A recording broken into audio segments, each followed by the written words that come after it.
peli. Pues muchas gracias, Marga, y a la organización de estas jornadas, que están siendo más que estimulantes. Yo me pondría a hablar de todo lo que se ha hablado ahora y debatir, porque me ha parecido muy enriquecedor, y dejaría la presentación, pero bueno, me han convocado para esto, así que bueno, a ello vamos, ¿vale?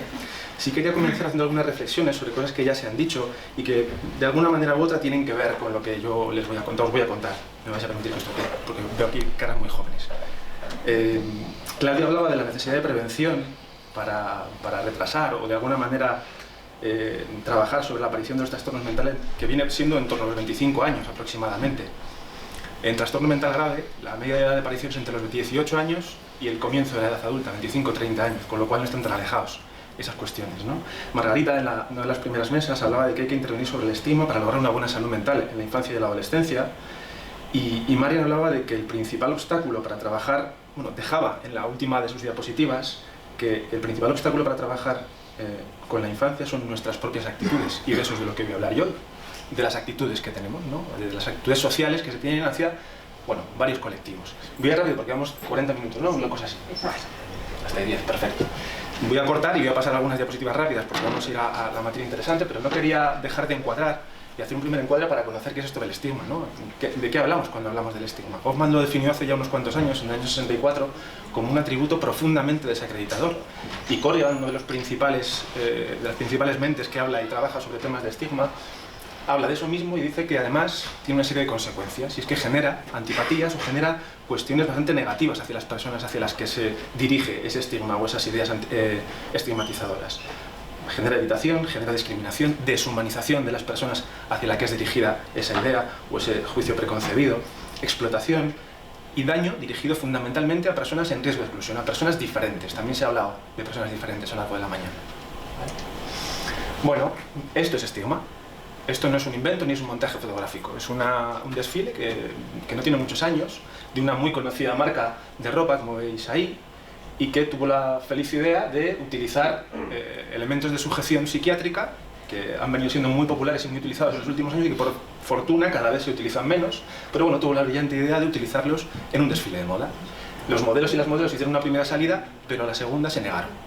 Los modelos y las modelos, quiero decir, no son especialmente reivindicativos. Yo no he visto manifestaciones de modelos por las calles de Madrid, en ninguna ciudad importante europea, pero en esta se plantaron. Me parece un elemento importante a destacar, ¿vale? Esto es estigma. Y los componentes del estigma, no me voy a detener mucho, porque seguro que todos y todas ya más o menos los conocemos o los conocéis, ¿vale?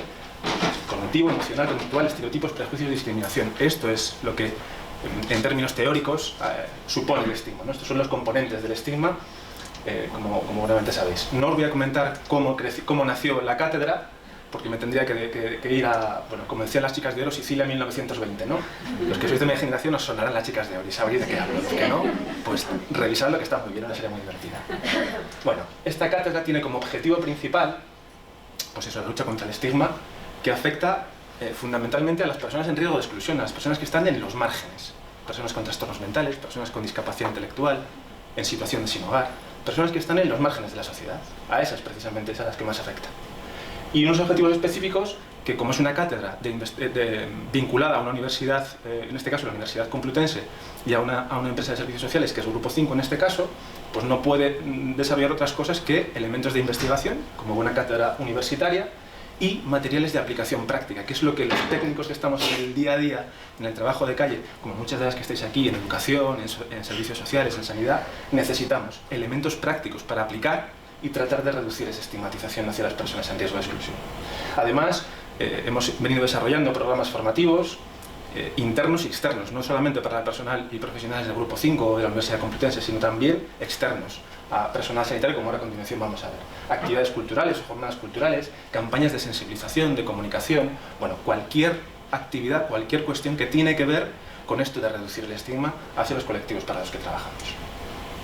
En definitiva, el objetivo final es hacer un cambio de mirada. Ese era nuestro lema cuando empezamos con la cátedra, cambiar la mirada, tener una mirada diferente, cambiar esa mirada en blanco y negro, esa mirada triste, esa mirada gris. Si hiciéramos una búsqueda en Google, si nos pudiéramos meter en una máquina del tiempo y retrocediéramos 15 años, hiciéramos una búsqueda en Google de enfermedad mental, nos saldrían imágenes eso, en blanco y negro, muy negativas, muy vinculadas al sufrimiento. Y nuestra intención es cambiar la mirada para que, si lo hacéis hoy, encontraréis sí, vinculadas al dolor, vinculadas a cuestiones de sufrimiento, pero con otro color, con otra mirada diferente, y eso es lo que tratamos de conseguir con la cátedra. Este es el equipo que la creó, no nos vamos a detener en ello, y voy a pasar también rápido por las diferentes acciones que hemos venido haciendo. Jornadas de sensibilización y de compartir aquello que se hace.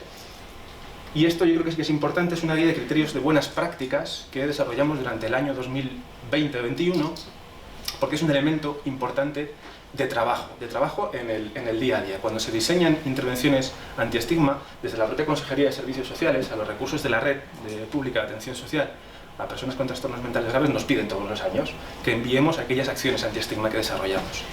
Y se pueden llegar a juntar, luego se hace una recopilación y se publican, se pueden llegar a juntar entre 400, 500 acciones antiestigma. Entonces, nosotros siempre hemos tenido la duda de, bueno, ¿todas esas acciones consiguen aquello que persiguen? ¿O hay alguna de estas que podría mejorarse? ¿O está generando un impacto diferente al que se pretendía inicialmente? Bueno, pues con ese sentido, y con la intención de dar la mejor de las atenciones y hacer la mejor de las intervenciones, diseñamos esta guía de buenas prácticas o de indicadores de buenas prácticas, con estos 8 indicadores que veis aquí. Innovación, efectividad, sostenibilidad, metodología, enfoque ético y deontológico, participación, impacto social y enfoque de género.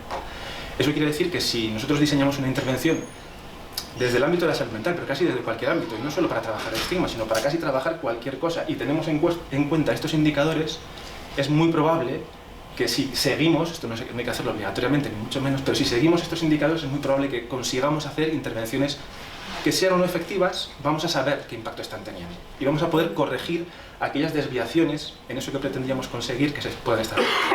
Por eso la importancia en nuestro día a día, en nuestra práctica. Y esto ha salido de la investigación básica.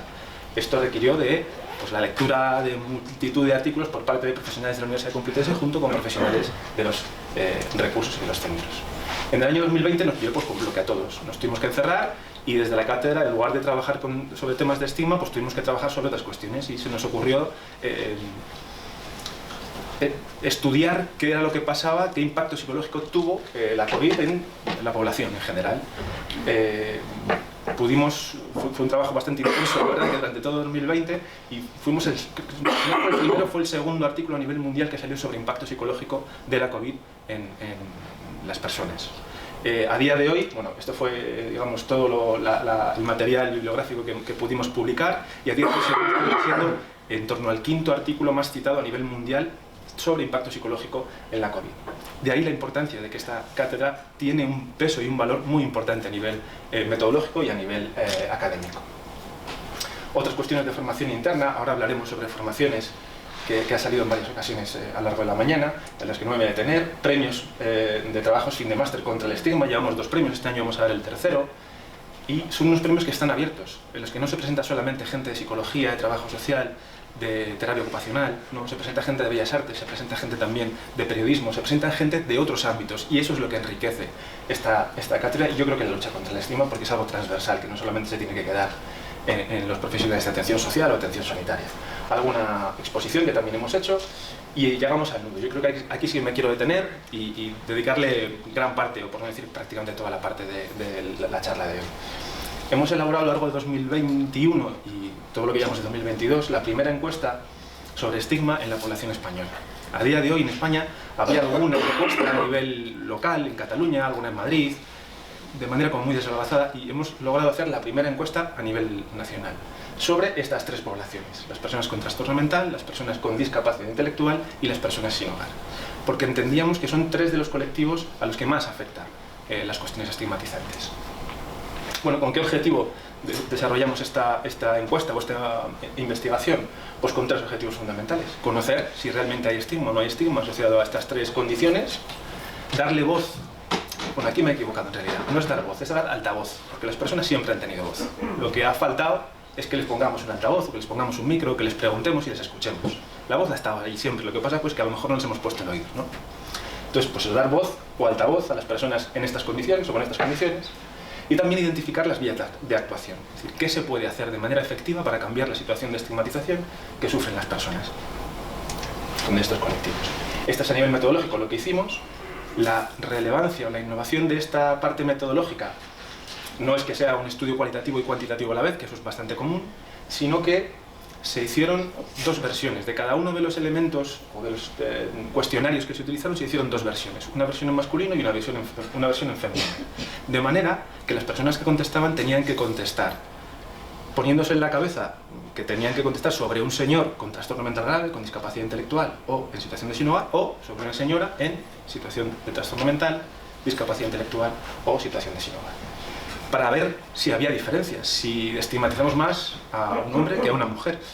Todo esto en relación a la interseccionalidad del estigma que está presente. Es decir, hay estudios, multitud de estudios que demuestran que el hecho de tener, por ejemplo, un trastorno mental, si además eres mujer, si además eres homosexual, si además eres negro, si además le vas sumando factores, el estigma va a tener un impacto mucho mayor que en otras personas. ¿Vale? De ahí que hiciéramos esas dos versiones.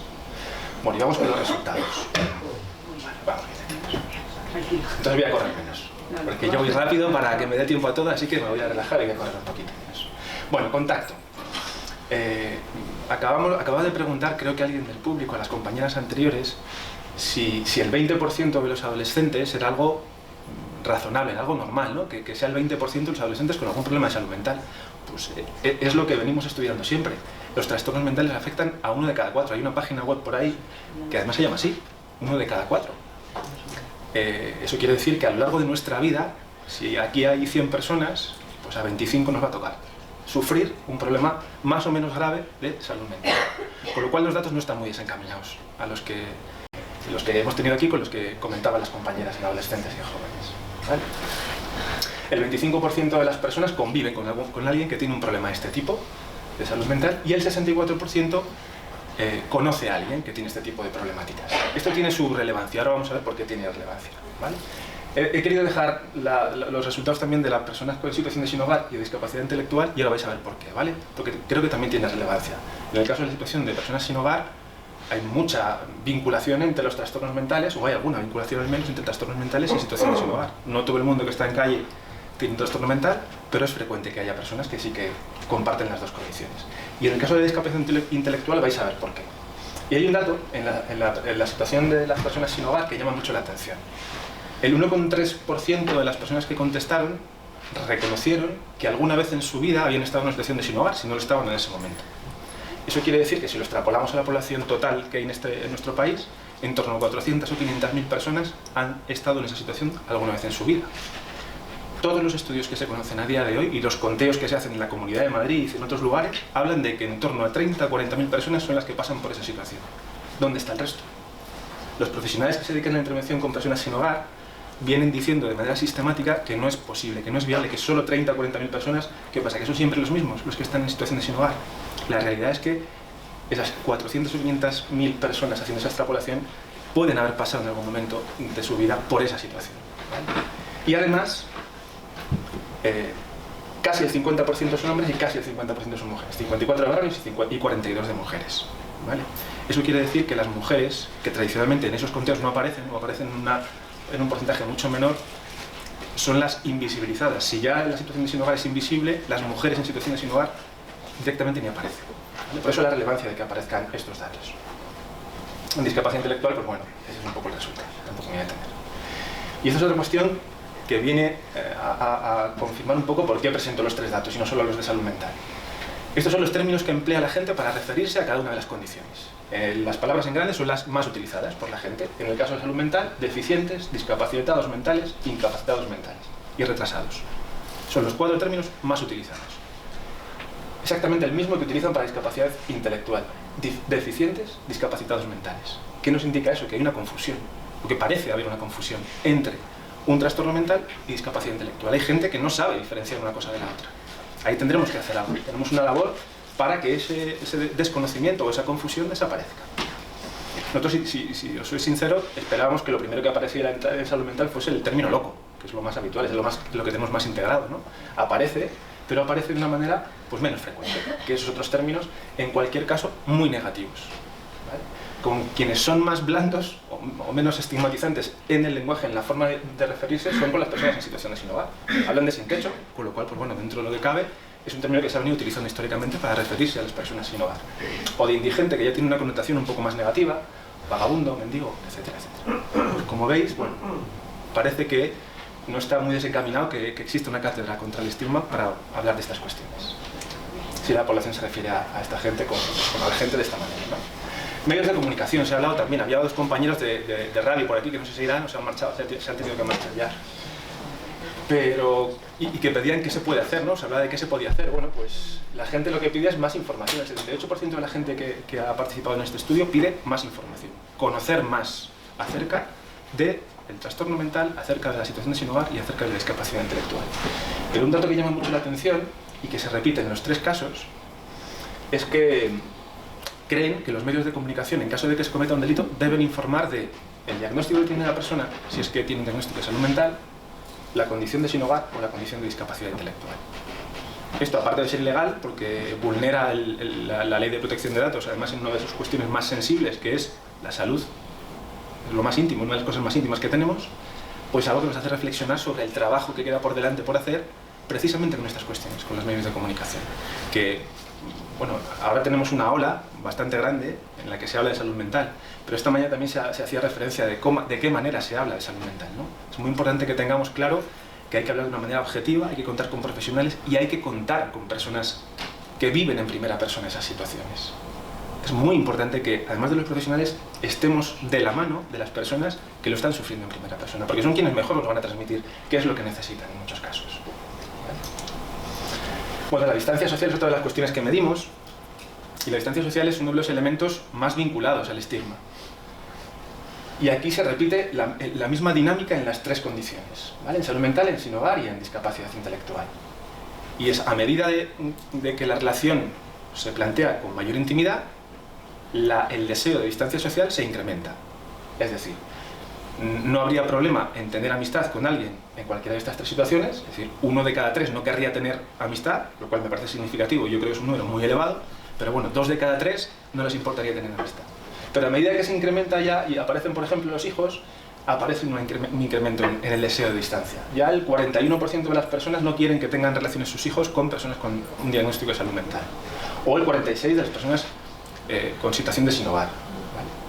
Y cuando incrementamos un poco más y hablamos de la convivencia, 2 de cada 3 se negarían a convivir con alguien con un problema de salud mental en una situación de sin hogar, y la discapacidad intelectual se salva un poco aquí. Yo creo que también las asociaciones, los propios protagonistas de personas con discapacidad intelectual han hecho un trabajo históricamente ya muy potente para que se les mire de una manera diferente, para que ese cambio de mirada se haya ido produciendo. En salud mental y en situación de sin hogar nos queda mucho camino por andar todavía, y esto lo demuestra. Bueno, ¿qué actitudes y qué atribuciones estigmatizantes, cómo son esas atribuciones estigmatizantes? Bueno, pues aquí, si nos fijáramos solamente en los colores, diríamos, bueno, no estamos tan mal. Sobre todo las barritas verdes nos dan pistas de que eso está bien, ¿no? De que hay pocas atribuciones estigmatizantes en general.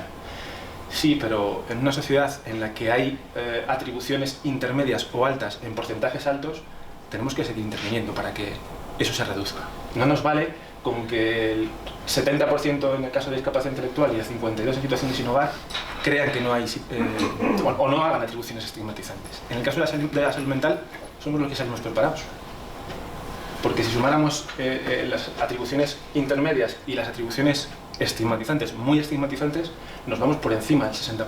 Volvemos a que 2 de cada 3 personas estigmatizan a alguien por tener un diagnóstico de salud mental.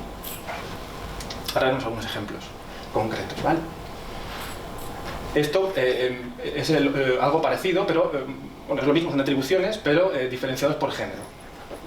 En esta diana, el estar más cerca del centro implica una menor estigmatización. Como vemos, pues eso, la situación sin hogar y discapacidad intelectual salen mejor paradas, aunque sí que piden más ayuda o creen que necesitan más ayuda, pero en salud mental volvemos a aparecer como los que peor situación los que más situaciones estigmatizantes se viven.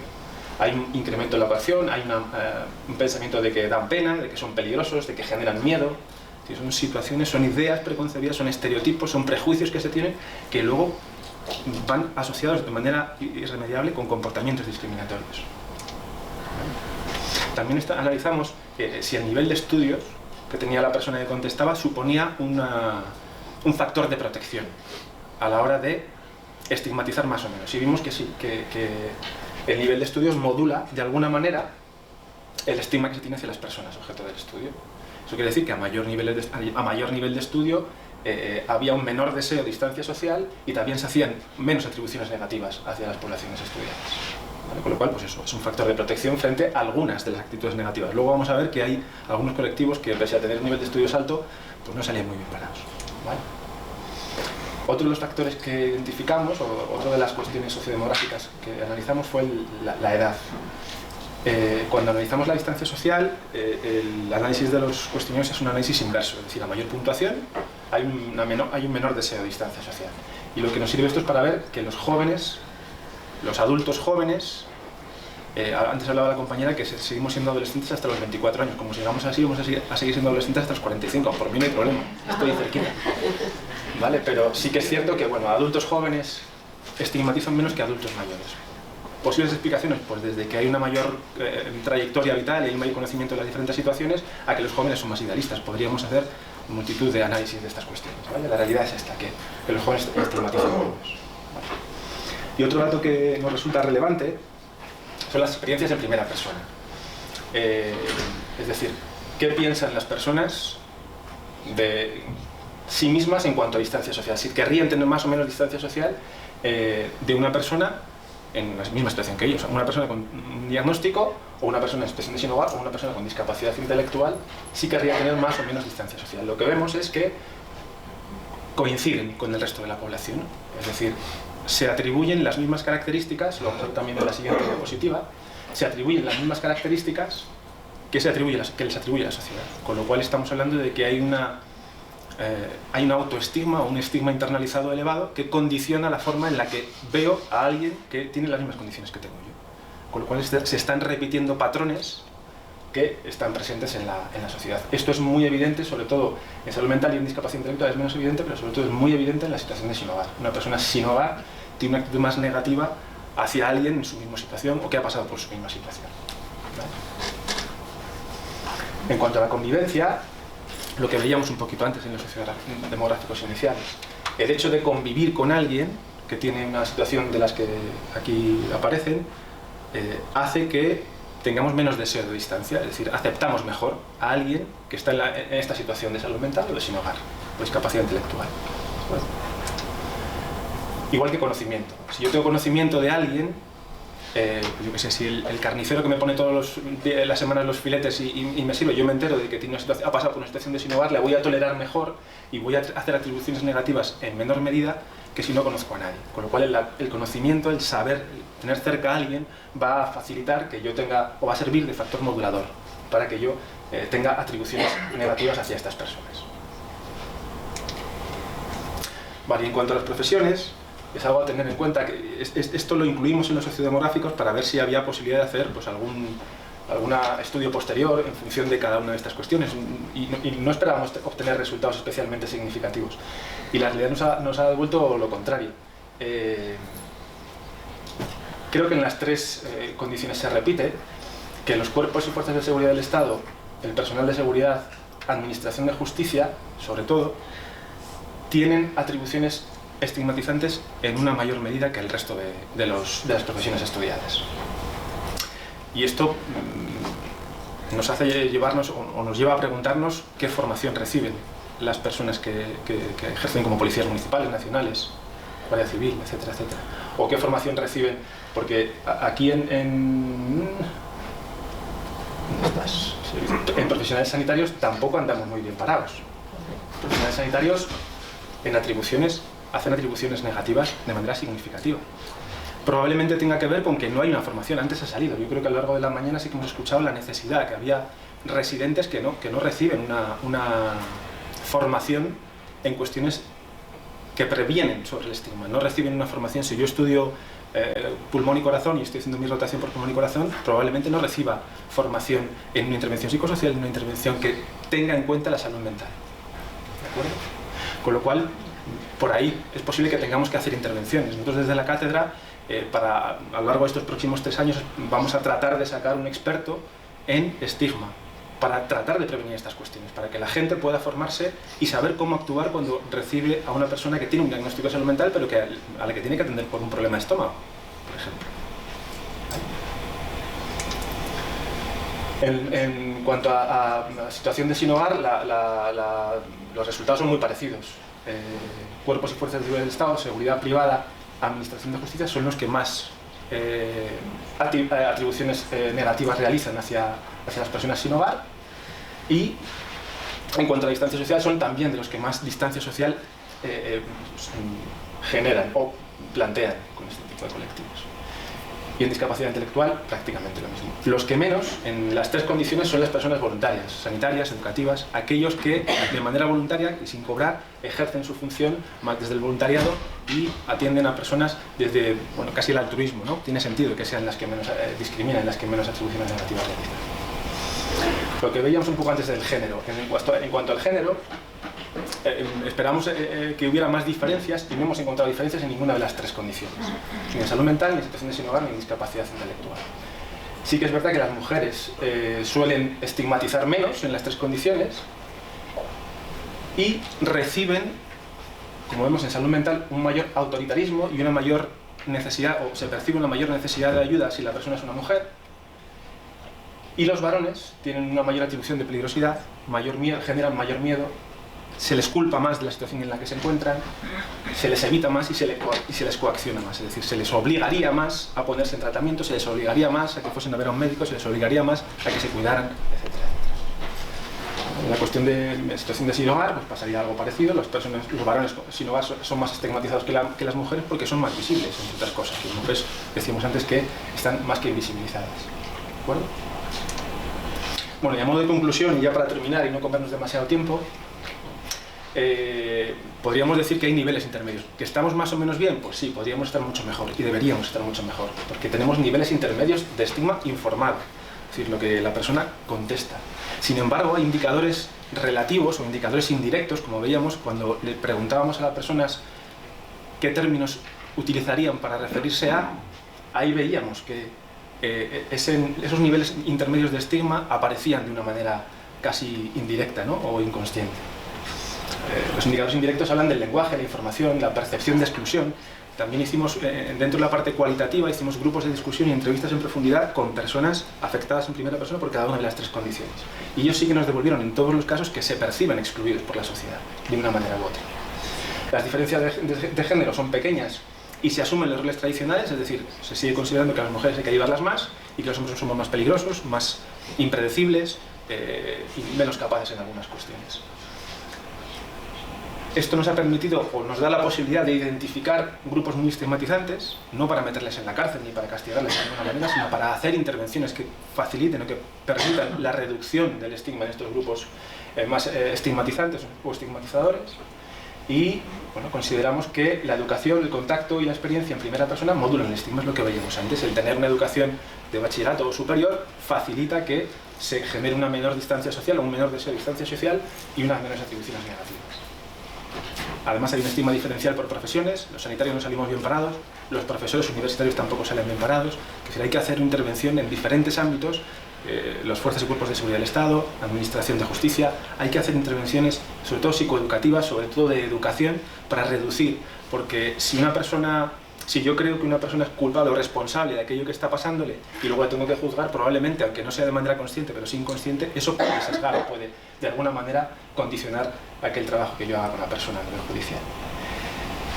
Y luego, la identificación de poblaciones invisibles en situación de sin hogar. La situación de sin hogar ha sido la gran invisible en este país, históricamente, y el hecho de y las mujeres en situación de sin hogar son las invisibles de los invisibles. Bueno, ¿qué recomendaciones para finalizar ya y terminar con esto?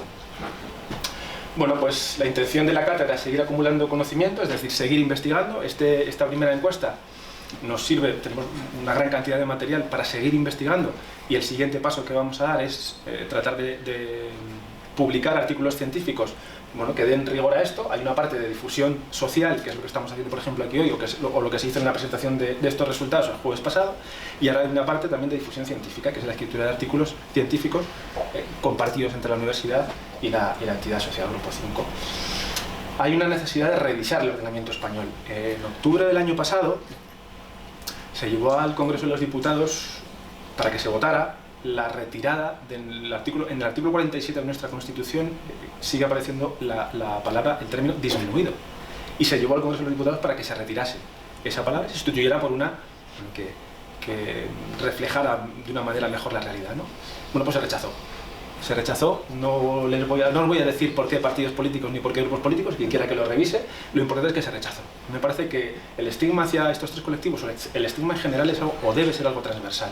Hay otros países que no son modelos en muchas cosas, pero sí en esto, en Inglaterra, en Australia, en Canadá, tienen campañas anti-estigma que vienen durando 14, 15 años, 12 años. La de Inglaterra la cerró el anterior gobierno, o el gobierno que acaba de salir, el año pasado.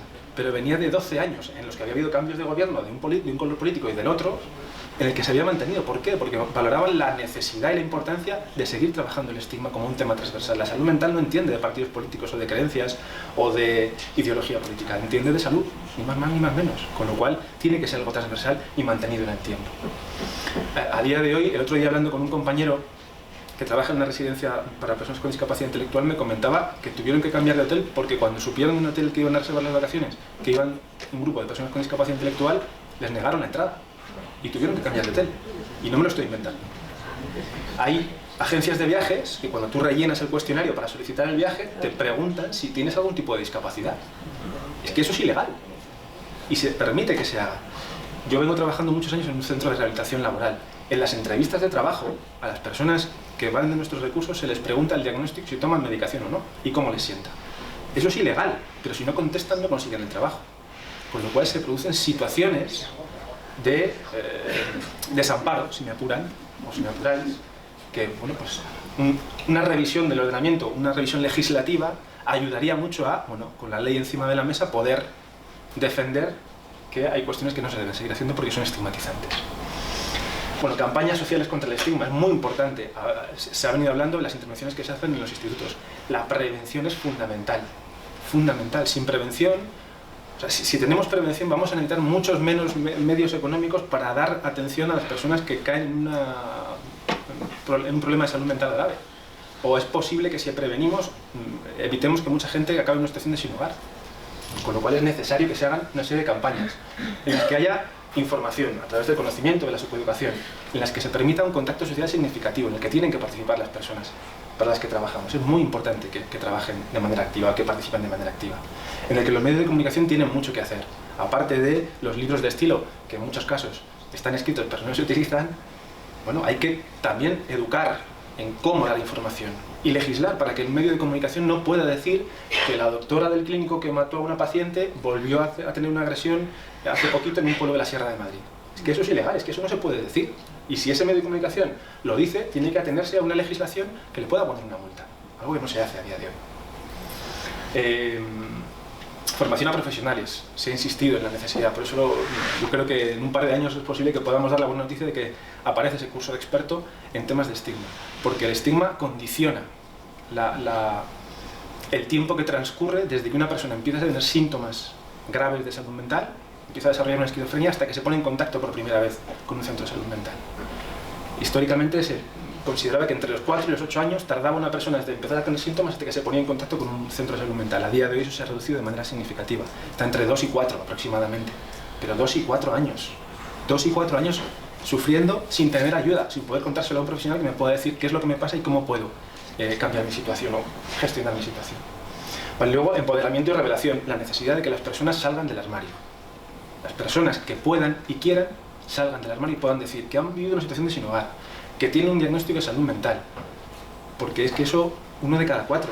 Esa es la realidad. Hay presidentes de gobiernos muy importantes que tenían un problema de salud mental grave, que tenían un trastorno obsesivo compulsivo, que no tocaban una puerta ni le daban la mano a su colega del país de enfrente, porque tenían un diagnóstico y han sido presidentes del gobierno. Pues hombre, no todos podemos ser presidentes del gobierno, cada uno en nuestro ámbito, pero ¿por qué no podemos llevar una vida razonable y adaptativa, sobre todo? A mí lo de normal no me gusta, nunca me ha gustado. Yo creo que adaptativa se ajusta un poquito mejor a lo que, bueno, buenamente, con nuestras dificultades, todos intentamos hacer, ¿no? Adaptarnos al entorno. Y luego un enfoque participativo en el que, joder, me ha encantado el escuchar y ver aquí lo que ha sucedido, pues porque hay gente de ámbito sanitario, educativo, servicios sociales, policía. Da gusto ver esto. Eso es la participación, eso es el trabajo en red, real, que estemos aquí sentados y hablando todos estos diferentes ámbitos, ¿no?, de la sociedad. Somos un reflejo de lo que hay fuera. También hay familiares, seguro, también hay personas que vienen de la calle que lo han visto, bueno, pues eso es un reflejo, ¿no? Y luego servicios informados sobre estigma. Es decir, es tan importante la formación. Nosotros hicimos el año pasado una formación junto con la Organización Panamericana de la Salud, que depende de la OMS, de la Organización Mundial de la Salud, una formación para personal sanitario en Latinoamérica. Vinieron médicos, enfermeras o enfermeros profesionales que estaban vinculados al Ministerio de Sanidad de diferentes países, pues desde Argentina, Costa Rica, República Dominicana, bueno, diferentes países latinoamericanos. La idea es que eso se pueda repetir. De hecho, nos encargaron de hacer una formación autoaplicada, igual para profesionales sanitarios, en castellano, para la OPS, para la Organización Panamericana de la Salud. ¿Para qué? Para crear esto. Espacios libres de estigma. Si yo tengo un equipo que está formado en estas cuestiones, muy probablemente voy a las cuestiones vinculadas al estigma o las atribuciones negativas no van a impactar, no van a influir de una manera directa en cómo atiendo a las personas que vienen a mi recurso. ¿De acuerdo? Y creo que no me olvido nada. Muchísimas gracias por este espacio y este ratito.